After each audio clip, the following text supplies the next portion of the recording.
brother, decided Isa, because I've switched to consumer cellular, and now I get the same coverage he's got for half the cost. I'm the one who wins. Birds, when freedom calls, we're here to answer. Look at the skin, baby. She is glowing. She is one of one. With new Olay Hyaluronic Body Wash, 95% of women had visibly better skin. My skin is so much more moisturized. See the difference with Olay. This show has really hit a nerve with a lot of people. Tomorrow on ET, the big change is coming to Yellowstone as TV's #1 show heads to CBS. Plus, what we know about that final season. Are the Duttons the baddest family on TV? Listen, Beth Dutton makes J.R. Ewing look like a cuddly little puppy. That's real. That's real. I love it. Hey, can we leave you tonight? Happening now. A federal judge once again ruling that DACA is illegal. Thousands of San Antonians are dreamers, and coming up, you'll hear from one of them and an immigration attorney about what this decision means for you. Water beads, they're colorful, squishy polymer balls. Coming up, an important recall if you have small children in your home. We'll show you the danger. Watching for showers and thunderstorms to develop. We'll take a look at radar and updated rain chances for the days ahead. The news at 5 starts right now. And I forgot to explain some of the policies. You can't hear him because there was so much heckling and commotion heard at the end of Monday's safety town hall meeting. District 4 residents expressing their frustration and their disapproval of the way that DA Joe Gonzalez is handling crime concerns. Now it's time for round 2 in less than an hour. San Antonio Police Chief William McManus and Gonzalez once again meeting with residents, and this time in District 7. Once again, the focus on public safety and a hot topic after a series of shootings that injured police officers. RJ Marquez there for what may be another loud confrontation with the public. RJ. Yeah, you just saw right there, Ursula, some of that frustration, anger from residents. So this is now the second time that we'll get to hear directly from the police chief and the district attorney. And we've reported on this over the past couple of weeks here. The root of the issue, 5 officers wounded by dangerous criminals, and the differences that these 2 men have had in keeping these repeat offenders off the streets. Now, we just saw that video there on Monday. Both men met with District 4 residents and told the crowd there that they are, in fact, working together despite the back and forth that we've seen from both sides. The chief had questioned what the DA is doing in the court system, while the DA then came back and questioned what SAPD has done to catch these individuals wanted for violent crimes. So people at the town hall shared their frustrations, mostly with the district attorney here, even forcing him off the stage during those closing arguments. Some people in the crowd even heckled Joe Gonzalez for his handling of murder cases involving their loved ones. Today's town hall is right here at the Doris Griffin Senior Center. We caught up with a longtime San Antonian and asked him about his concerns with crime in this area. Seems like everybody can carry a gun legally or with the permit, and I hear it at work a lot about people carrying guns. It's a chore. I know that it's not easy to do their job. I've seen a lot of officers being shot here just recently, and it's not stopping. So again, as I mentioned. Yeah, so obviously this is something concerning a lot of people. Another resident told us off camera that gun violence and access to guns is a major concern, followed by property crimes and vandalism. So back out here live, today's town hall starts in just a little bit, 6 o'clock, again at the Doris Griffin Senior Center. We are at 6157 Northwest Loop 410, and it's open to anyone out here in the district if you want to come out and ask questions to the chief and the district attorney. Now, if you can't make it out, we are live streaming all of this on KSAT.com and all of our platforms. Reporting live from the Northwest side, RJ Marquez, KSAT 12 News. Thank you, RJ. This evening, DACA recipients once again in limbo. A federal judge here in Texas declaring that the Immigrant Child Program is illegal. That program has been challenged in the court several times, and right now, children who have been brought here by parents who crossed the border without documentation are protected from deportation and allowed to work. While this decision does not impact current recipients, a Dreamer tells our Daniela Ibarra why she is still worried about her future.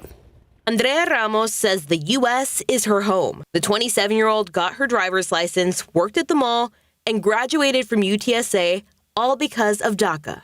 In many ways, DACA has shaped my life for the better. Ramos is a 10-year-long DACA recipient. Right now, she and other recipients are protected from deportation and authorized to work in the U.S. With the federal judge now deciding the program is unconstitutional, DACA hopefuls are now prevented from applying. The program is basically on life support, and it has been for a while now. We've had angst before thinking it's going to go to the Supreme Court and everybody might get deported. That has not happened yet, fortunately, but it could happen soon. Gerardo Menchaca is an immigration attorney who represents several DACA recipients. He says some of his clients are nervous. Some of these kids are, say, from Latin America and they don't speak Spanish. So if they get deported, what are they going to do?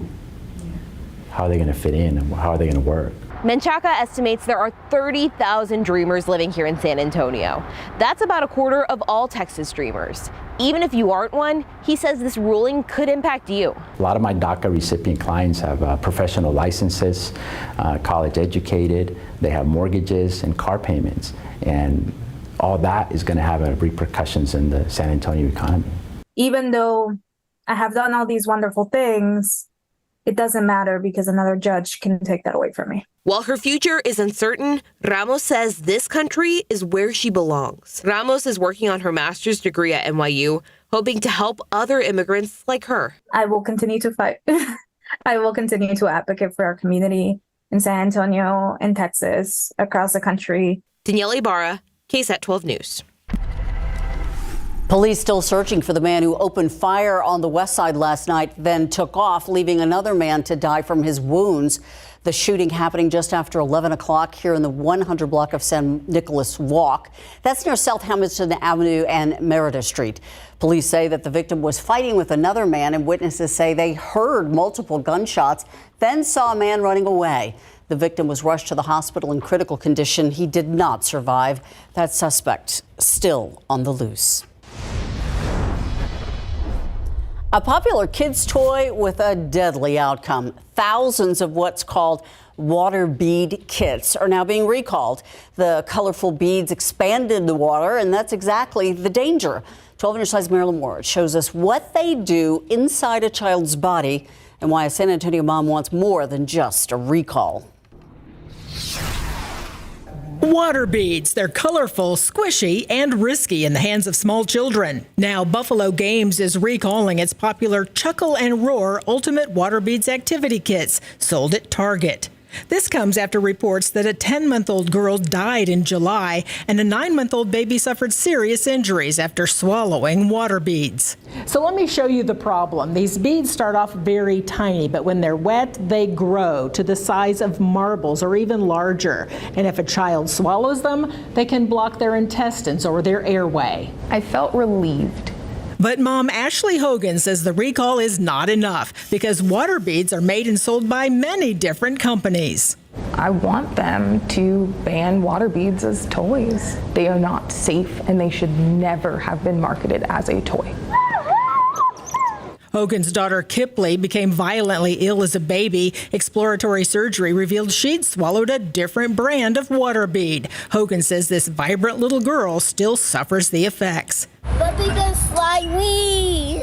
So this mom continues to push the federal regulators to do more. Until then, she warns parents, even the best supervision is not enough. Don't buy them. Don't use them. Do not bring them into your home. They are not safe. Marilyn Moritz, KSAT 12 News.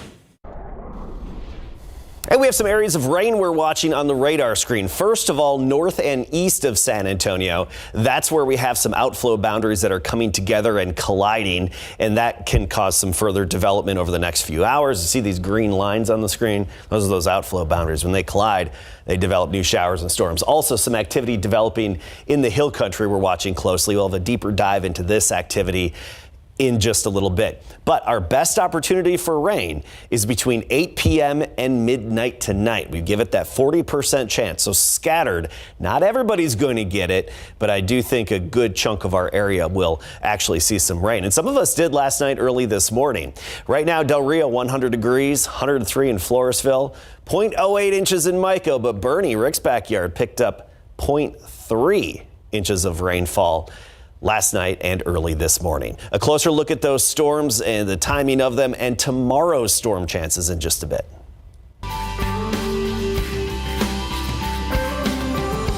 Thank you, Adam. Happening tomorrow, why the organs in your body are not just wanted, they are needed for others.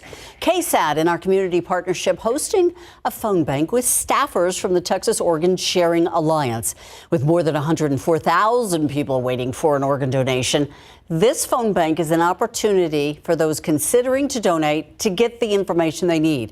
You can call in, you can ask questions. We're going to have the phone number for you to call tomorrow on KSAT's News at Noon.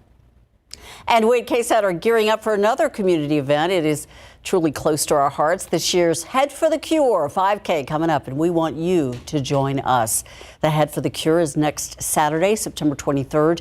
This year, the event marking 10 years. The annual 5K held in honor of our late news director, Jim Boyle, who passed away after battling brain cancer. With the help of his daughter, the inaugural local Head for the Cure 5K held in 2014. Participation has grown every year, with more families running for the survivors and in remembrance of their loved ones. So far, the local race has raised more than $860,000. It all goes to brain cancer research. The race begins at 8 in the morning at Providence Catholic School, right across the street at 1215 North St. Mary's Street. Participants can receive $5 off right now of their registration. All you have to do is enter the promo code KSAT. We will see you next Saturday. Hunter Biden, the son of the president, indicted today on 3 felony gun counts by the special counsel appointed to investigate his business dealings. David Weiss has been looking into potential felony tax evasion, illegal foreign lobbying, money laundering, and other allegations for 5 years now. A potential plea deal fell apart in June that would have given Hunter Biden immunity from additional charges. The 3 counts stemming from a gun purchase while Hunter was admittedly addicted to crack cocaine. In just a few hours, the car industry could be sent into a tailspin. A possible strike by the United Auto Workers being threatened against all 3 of the big 3 automakers at the same time. That would be a first if it happens. ABC's Rena Roy with why an agreement is unlikely, but those walkouts are imminent.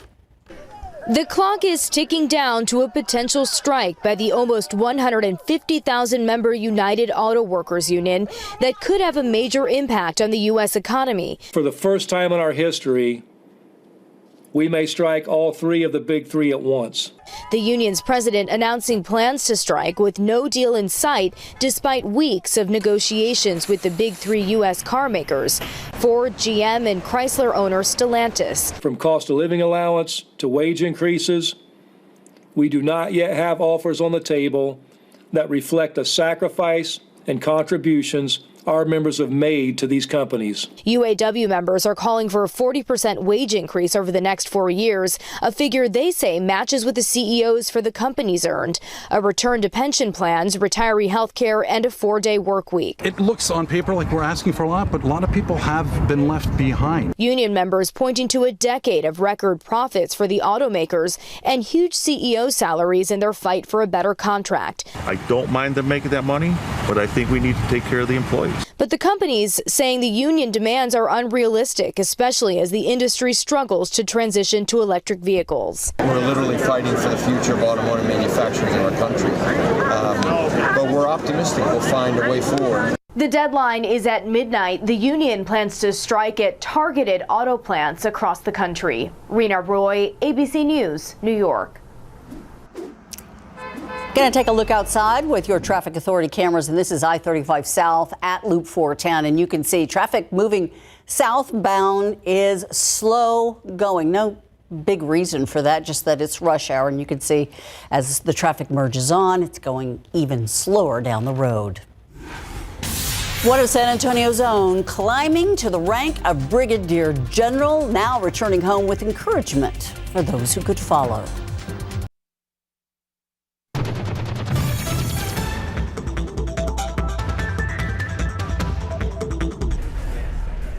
I'm Myra Arthur with a look at what we're working on for the news at 6 o'clock today. San Antonio City Council passed its largest budget ever just a few hours ago.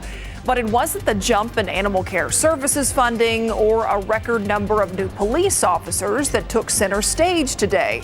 Instead, it was the addition of a fund that some hope and others worry could help fund travel for out-of-state abortions. Why that struggle might just be beginning.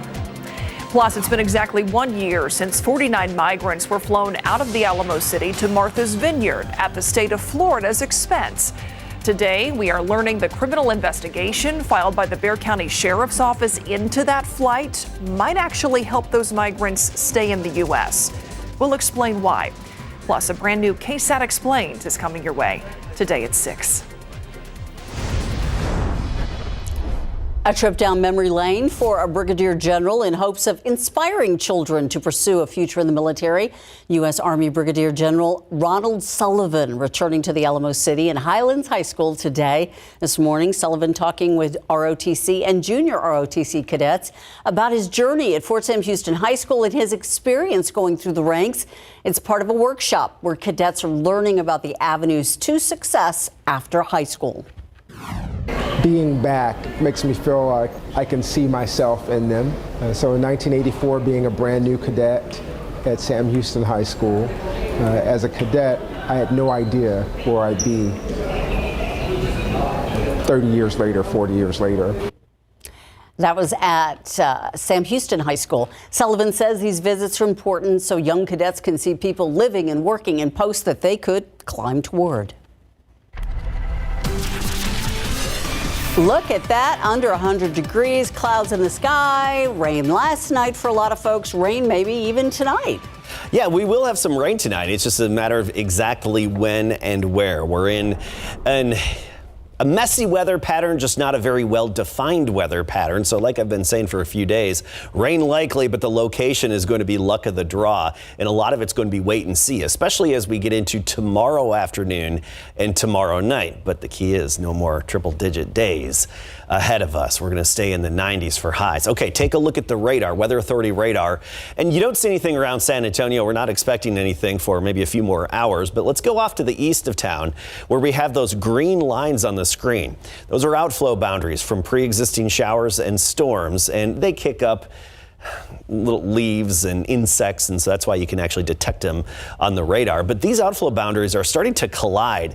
Even alone, the outflow boundaries can generate their own showers and storms, but especially when they come together and collide, which is what we're seeing just southwest of Bastrop, and I think we'll see more of it, San Marcos, Toluline, Geronimo, Seguin area over the next hour or so. So that's one thing we're watching. Also, in the hill country and Edwards Plateau, we're watching for further development of these showers and storms. Good soaking rainfall for a very drought-stricken part of our area, stretching from Fredericksburg to Kerrville and even over toward Johnson City area. And we expect the radar and some of these showers and storms to fill in a little bit more over the next couple of hours and then be steered our way towards San Antonio. So far, the activity farther to the west, Edwards County, has been pretty short-lived and not lasting all that long, unfortunately. So we still have the stationary boundary now nudged northward a little bit. No surprise, that's where we're seeing a decent amount of the showers and storms develop. But what we're watching for San Antonio and surrounding areas is this area to the north. Hill country, Edwards Plateau, for more development over the next few hours. Because you look at the steering flow above us, and those showers and storms would be steered our way from the hill country down into San Antonio, Bexar County, and surrounding communities. Our primary window of opportunity tonight is 8 p.m. all the way through midnight. Then we boost those chances to 40% again tomorrow afternoon and evening, even into, I think, tomorrow night. Then Saturday at 20%, Sunday another 20%. Tomorrow, a lot of it's going to be wait and see and luck of the draw. So it's going to be difficult to really plan out in advance whether or not a high school football game will get canceled. It's going to be luck of the draw tomorrow evening. This is the newest drought monitor. Of course, we'll take every drop we can get and check out the rain right now on top of the exceptional drought in the hill country. Currently, it's a drop in the bucket, but we'll take what we can get. 98, our high temperature so far today. It's 1 degree shy of the record.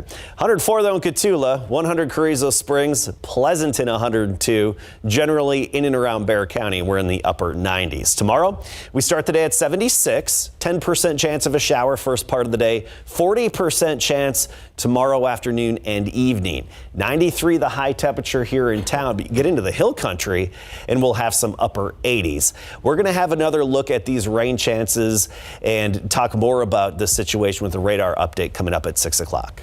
Just love it. Thank you, Adam.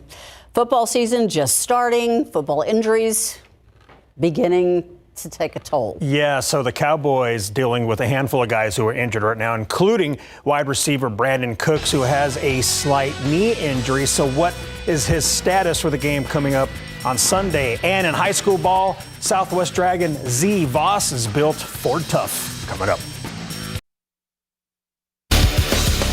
Football coverage brought to you by Davis Law Firm. Dallas Cowboys wide receiver Brandon Cooks is dealing with a slight sprain of his medial collateral ligament in one knee, but still has a shot to play Sunday versus the Jets, as reported by ESPN. Cooks, who suffered the injury in the boys' Week 1 win at the Giants, has not practiced this week. And yesterday, he was asked about his status for Sunday, and here's his interaction with the media. No, you know, that's one thing you talk to coach about. I'm just, just working and see where we at. Yeah. You feel good though? I mean, you finished the game, right? Yeah, absolutely. Yeah, I feel good. Yeah. Will you be limited in any way by this? Oh no. If I'm out there's no limitations. Yeah. After 1 week, the Cowboys lead the NFL with 7 sacks. The boys generated pressure on 23 of 37 dropbacks, which is 62.2%, the fourth highest pressure rate in an NFL game since 2019 per Next Gen Stats.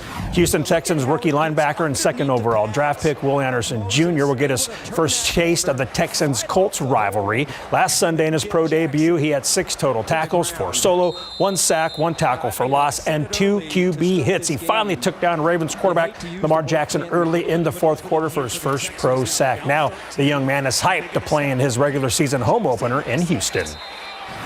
I think it's a big opportunity for us, you know what I'm saying? Like starting to change things, starting to change the culture around here, get the city back hype. I think it's a good chance for us to go out there and show, we're capable of doing that. We have the team to do it.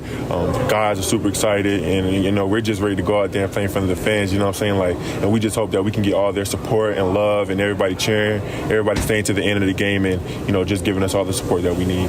The Colts lead the all-time regular season series with Houston 31-10-1. Houston will host Indy Sunday at noon at NRG Stadium. The Southwest Dragons are 3-0 this season and ranked number 10 in 12's top 12 Class 6A, 5A rankings. The Dragons are playing some very good football, and one of their own is getting recognized. Azarian Voss was named the Week 3 Class 5A Built Ford Tough Player of the Week. Z, as his teammates and coaches call him, had 4 catches for 142 yards to go with 4 tackles and 3 picks on defense in the Dragons' 26-12 win versus Laredo Martin. Congratulations to him. Those are some good stats. They are. Yeah, thank you. And we'll be right back.